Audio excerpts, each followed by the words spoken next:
insolent holly, the holiday turkey, the smell of home, all so inviting. I wish I had a candle of it.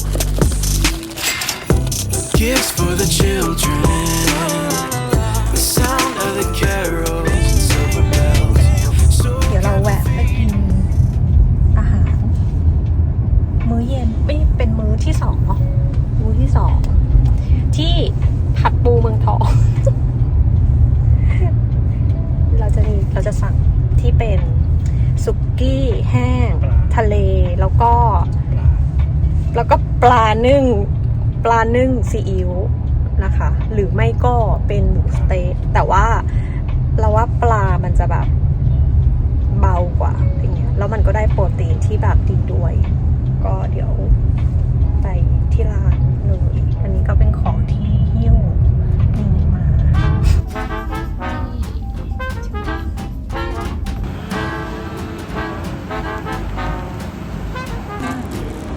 ริง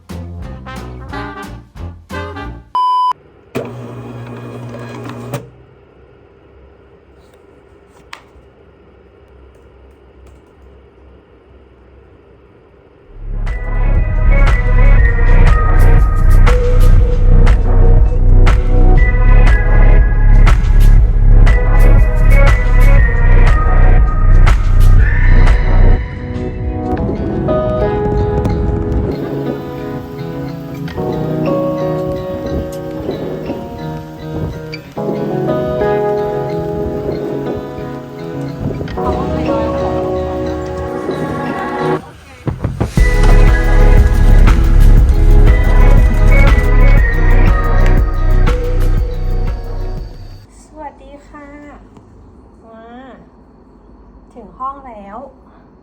เราถึงห้องแล้วเดี๋ยวเรากำลังจะเปลี่ยนชุดไปข้างนอกมีของติดทำของอะไรนิดนึง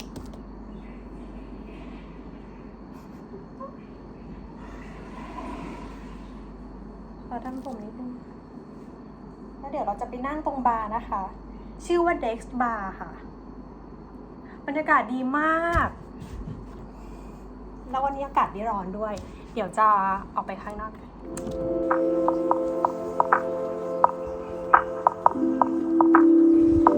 อันนี้ก็เป็น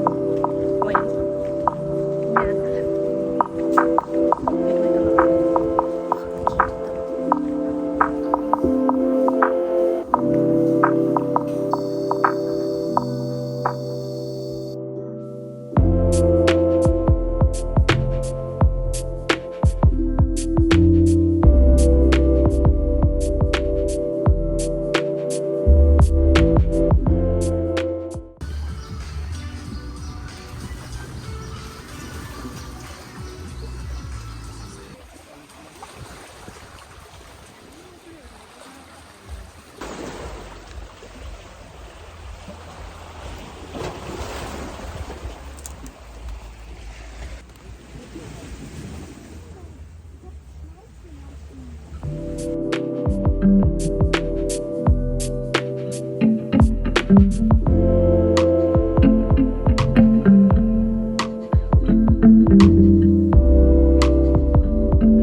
ไปค่ะ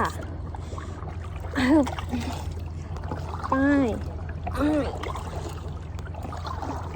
ใช้กำท้องทำงานเอ็นตัวนิดนึง ไปทางขวาค่ะ ไปทางขวา แถวนี้น่าดำน้ำอ่ะ ไปทางขวา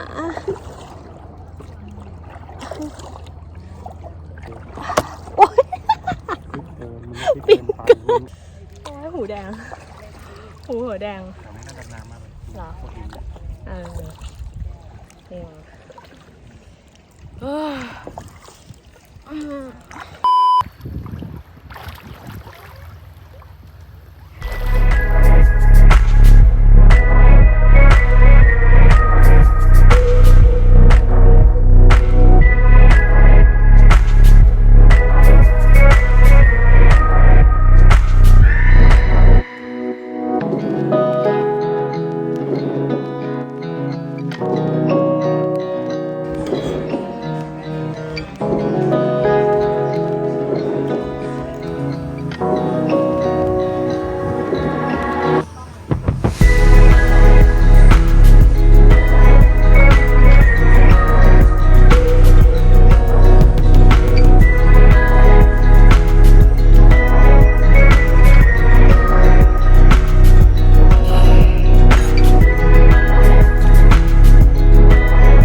ไม่ได้ยิงโคกนะ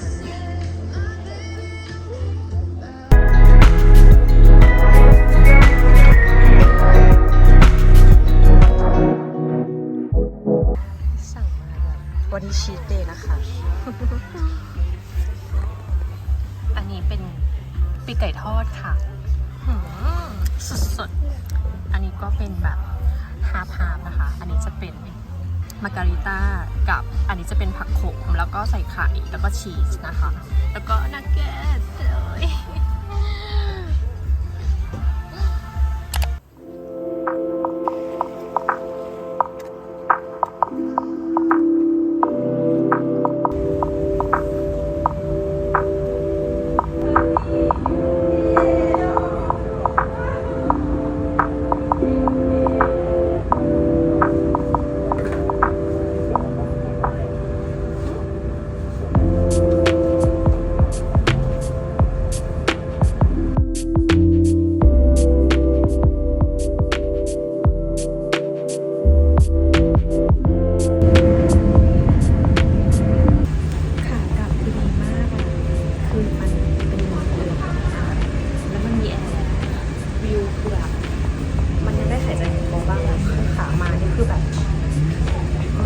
มันแน่นแล้วมันก็เบียดแล้วมันก็ร้อนเรือมันเล็กแต่อันนี้คือเรือลำใหญ่เรารู้สึกว่ามันแบบปลอดภัยกว่า